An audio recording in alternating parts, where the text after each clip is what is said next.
America has finally realized bullying is an epidemic that costs lives. That realization is encouraging.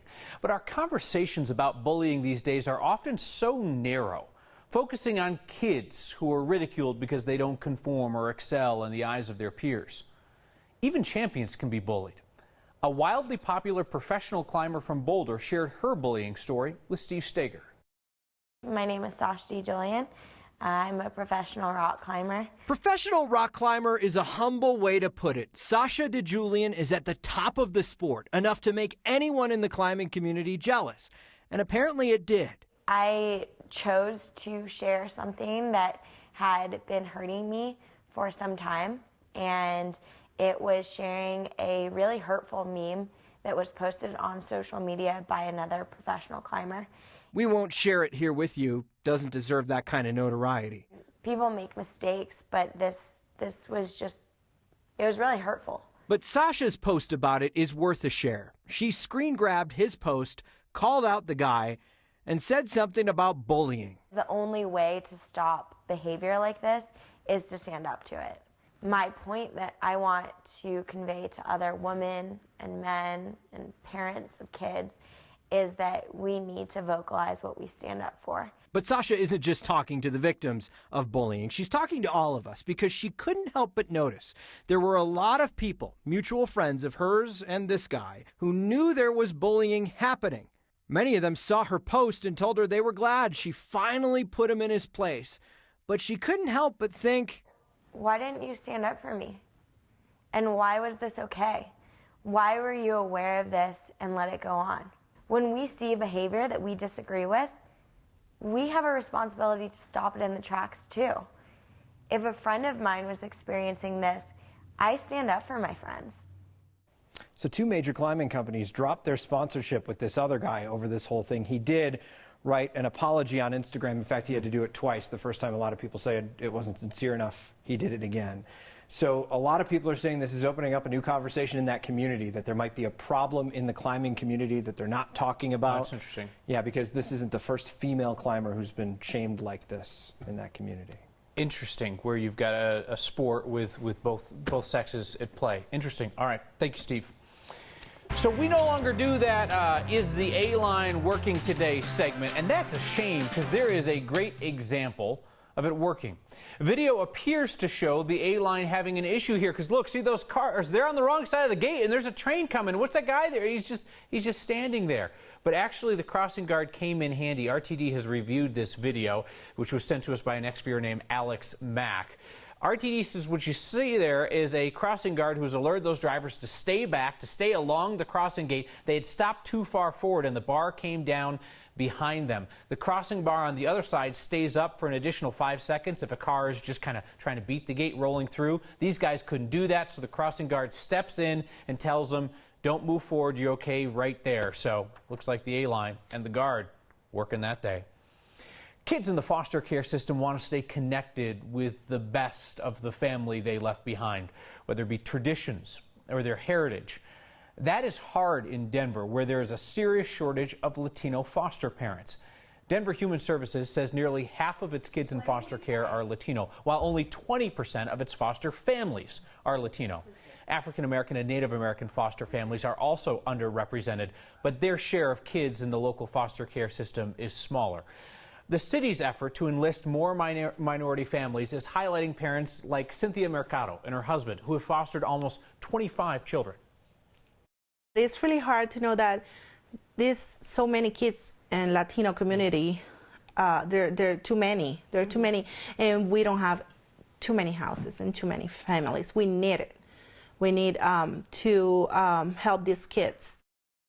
You're going to hear conversations about foster care this month. May is National Foster Care Month, and there will be frequent reminders that families are still needed to provide a safe place for kids, even if it's just for one night.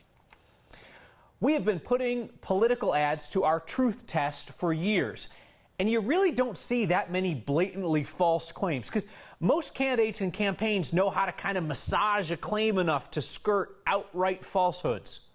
But Republican State Treasurer Walker Stapleton, he dares to be different as he runs for governor. Here's politics guy Brandon Rittiman. Stapleton is trying to win the Republican primary next month, and in this ad, he's promising to fight the liberals in Colorado. Perhaps the most noteworthy part of this ad is when he boasts about his Team Trump bona fides. I was the only treasurer in the country with the courage to support Donald Trump's tax cuts. That's bona fide false.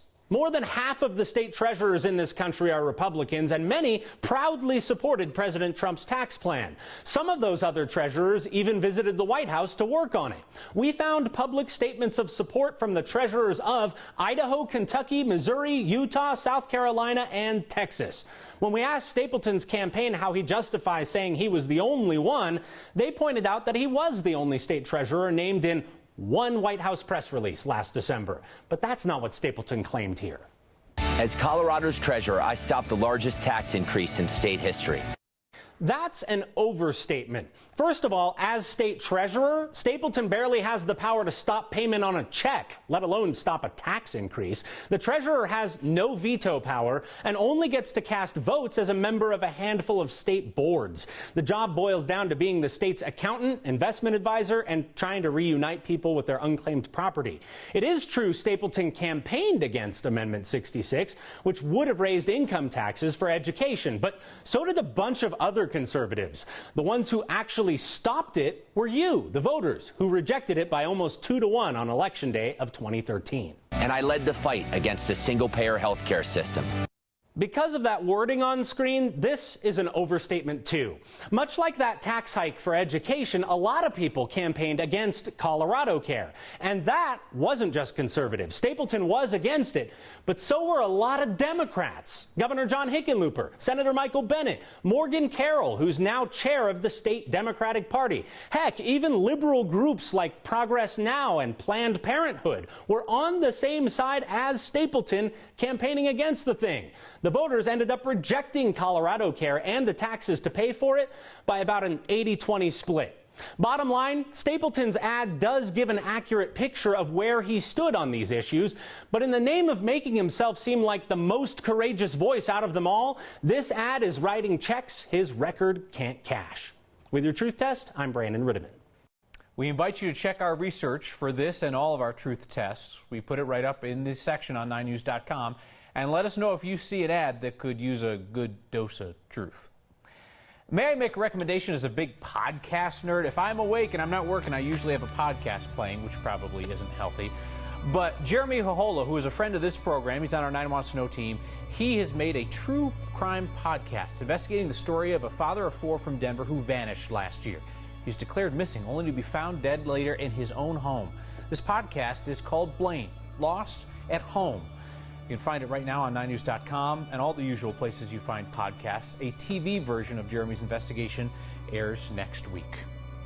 The most Colorado thing we saw today is a simple love letter to Denver. It was taped to a sidewalk in City Park. It lists 10 things that some person loves about this city. Breweries, check. Cultural diversity, check. 300 days of sun, the people, light rail, mountains, low humidity, good food, sports, support, and puppy love. Tomorrow's weather will be a lot like me, dry with isolated bursts of volatility. Perhaps you've heard Colorado called a square state. Of course it's not. It's a rectangle. Or is it? And Union Station has a new drop-off for your emotional baggage. Next.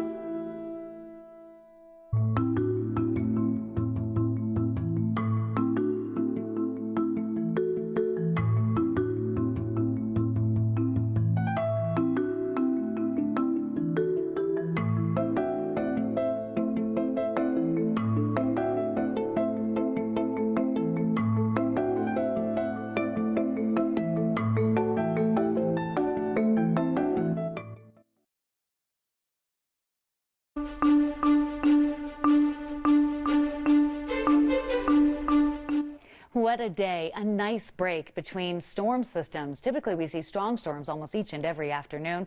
They'll return by the end of the week as low pressure moves onshore in California. But for now, high pressure's over the top of Colorado, and that's bringing temperatures above average, a trend that will continue for one more day. After a mild, quiet evening, we have isolated storms in the Thursday forecast, and then cooler, wet weather for the weekend as that California storm will be on the move. Around the area tonight, fair skies and light winds statewide. No travel issues choose I-25 or I-70. Overnight lows in the 50s, highs back in the mid-80s. Late in the day, we'll see a few thunderstorms push across the northeastern plains into Nebraska and Kansas, but Friday looks to be a more active weather day. Fair skies in 52 downtown. Tomorrow, sunshine, warmer, high 84. Slight chance of a gusty storm tomorrow. 30% chance of stronger storms. A bit cooler Friday. Speaking of cool, cooler, cloudy Saturday with a good chance for rain. Drier Sunday, so the better of the 2 weekend days for outdoor activities. And then with sunshine, mid-70s Monday, back close to 80 degrees by Tuesday of next week. Our next question comes from Jeff and Nancy Gagliardi up in Longmont, who write, "Hey, next." Hey, Jeff and Nancy. At first glance, one would think that Colorado's borders are a perfect rectangle, but more detailed maps show a very slight jog to the east on the Utah border. What's the deal with that? I zoomed in. I saw the same jog. So Nancy and Jeff, we sent our photojournalist Mike Grady in search of an answer to whether Colorado really is a nice even rectangle. This is about 1920 of Colorado. Antique maps tell you more than how to get from A to B. They show you what the people at the time understood about their world. Some of their stories aren't told exactly how the authors intended. The old maps you always have to take with a grain of salt. Chris Lane has been studying maps going on 40 years. Some people just love maps, and I love maps. He knows all the cartographic snafus for states like Colorado. It was originally designed to be a rectangular state, although it wouldn't be quite rectangular because the lines of longitude converge as they get to the North Pole. The eastern border is a straight line. The others, not so much. The other three, they're little. There's a little jog in the northern border, and there are bigger jogs in the western and the southern border. A little in the Utah boundary. You can see it bends a little bit to the west. A slight whoops in the Wyoming line. In this sort of area that and is an itty bitty between us and New Mexico. But New Mexico decided to sue Colorado to get back that land. A lawsuit goes to the Supreme Court, yada, yada, yada. And they ruled that, in fact, the borders of the United States are not done by the description in the Enabling Act, but they're done by the actual survey. And so most of the early map makers just put it rectangular. I mean, they just put the straight lines and the heck with these variations. The hiccups are much easier to spot today. If you look on a modern map, you can see the jog. But sometimes imperfections are what make a tale worth telling. Yeah, there are a lot of interesting stories. For Next, I'm Mike Grady. Love that. Chris is on the board of the Rocky Mountain Map Society. They often have lectures at the Denver Public Library's main branch. I went to one years ago. It is nerdy map stuff, and it's fascinating. They have an event Tuesday at 5:30 that's going to look at how Colorado's high country helped the 10th Mountain Division go to Europe to fight in World War II. If you need a checkup from the neck up, Union Station is now accepting your emotional baggage. Thousands of new transplants in southern Colorado. And Dr. Max and Steve tell us how Botox can help you communicate, which explains a lot about TV news. Next.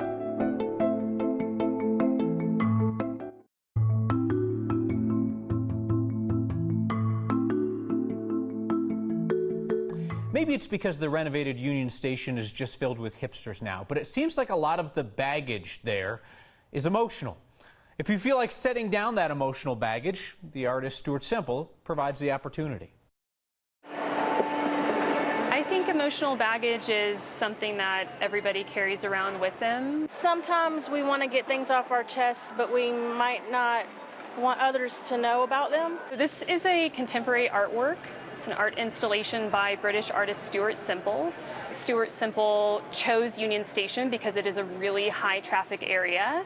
He's also playing off this idea of a physical baggage drop, right? And this is an emotional baggage drop. It says emotional baggage drop, so I was a little bit intrigued as to, like, was there clergy in there? We embrace that idea a little. So it does very much emulate a secular confessional booth. Essentially, there are two sides to this booth. Someone is invited to sit in this chair. They'll read this instructional text here. There is a small hole, and so that kind of key of having that eye interaction amongst strangers is very important to the artist. And it's encouraging that cyclical pattern of someone coming in, they're asked the question, the other person responds, I've heard you, your baggage has been checked. That person exits and another comes in. We were upset with a coworker or a spouse or a friend, and we just kind of want to drop that off and head on about it and not really confront that other person, but just like release it. Thank you for choosing Amtrak. It's very much supposed to be this idea that it's encouraging social trust among strangers.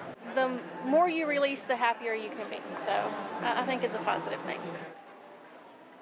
That interactive art piece opens on Friday, so if you go tomorrow all full angst, you're just going to have to put your sorries in a sack. We showed you this cool contraption at a farm in Avondale, Colorado back in March. Kreitz Produce was getting ready for Pueblo chili season, and the first step is to use this machine to plant 600,000 chili seeds in soil. That process takes about a month. This week, those chili transplants went from the greenhouse out to the field. Could you imagine that, planting 600,000 chili plants? Crews take out the harvested chili plants while they're rolling through the field. They're dropped in cups that rotate down and drop into the ground at a specific depth and distance apart. The transplanted plants, 6 rows at a time, 15,000 plants per hour. They'll be back out to harvest them late July to early August. Dr. Max and Steve return with a discussion about Botox. So smile and keep smiling for the next few minutes.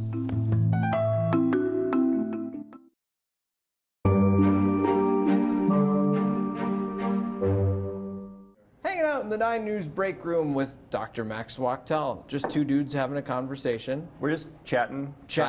You know, and one of the things when 2 people have a conversation, you can usually, tell the mood of that conversation by the look on my face. If I'm smiling, it's a happy thing. If I'm sad, it's a sad face. That's right. And not only that, but if you are smiling or if you're frowning or you're disgusted or whatever, I then mimic your facial expression, and that helps me to understand what you're feeling. It makes me more empathic. There are some people who can't do that because of something they've had done, right? That is exactly right. If you paralyze your face through Botox, it makes it much harder for you to empathize with other people while you have that Botox in your system. Even though you see it. You see it, yes. But the nerves don't fire. You don't perceive it in the same way because we have these mirror neurons. It's this evolutionary thing that most mammals have. And that we really need that in order to fully grasp how another person's kind of like I need to feel the smile to be able to understand it's a happy thing. That's exactly right. Weird. It is weird, isn't it? So I'm disgusted right now. Can you tell? Yeah, because I've had no Botox. No, your face isn't frozen. But you're saying you're smiling now. You're saying that I'd be frowning. Well, no one would want to frown with Botox. I guess they would smile. They would smile all the time. Yeah, and that creates some interpersonal problems. It does. It makes it a little bit harder for you to relate for a while. Makes sense. Dr. Max Wachtel, easy to relate with you, my friend. Oh, thank you. That's because my face is we very haven't had wrinkly. any work done. Thanks so much. Yeah. It's a sign. The Burger King still has jokes. You remember when they had those wickedly funny Burger King TV commercials? Those are gone, but the Burger King in Pueblo has kept the sassy drive-through clearance sign that says, "The easiest game of limbo ever, clearance." 9 foot. Debbie Spence spotted it for us, along with some marks that suggest that some vehicles there have lost at limbo. Send us the signs you see. Email next@9news.com or get our attention with the hashtag HeyNext. I'll tell you what got a lot of people's attention today was watching the RTD crossing video of the A-line where the cars had driven past the crossing gate. They just had to wait for the train to go by. People saw the train come into frame and the gates were just going down on the other side. RTD insists that is how the system is designed, so that if there's a car that is trapped inside, they are able to escape. They insist that it's standard design. Holly enjoyed the Botox TV reference and said, "Of course you are au naturel." Yeah, Heidi, a lot of jackets, just the one face. Sorry. See you next time.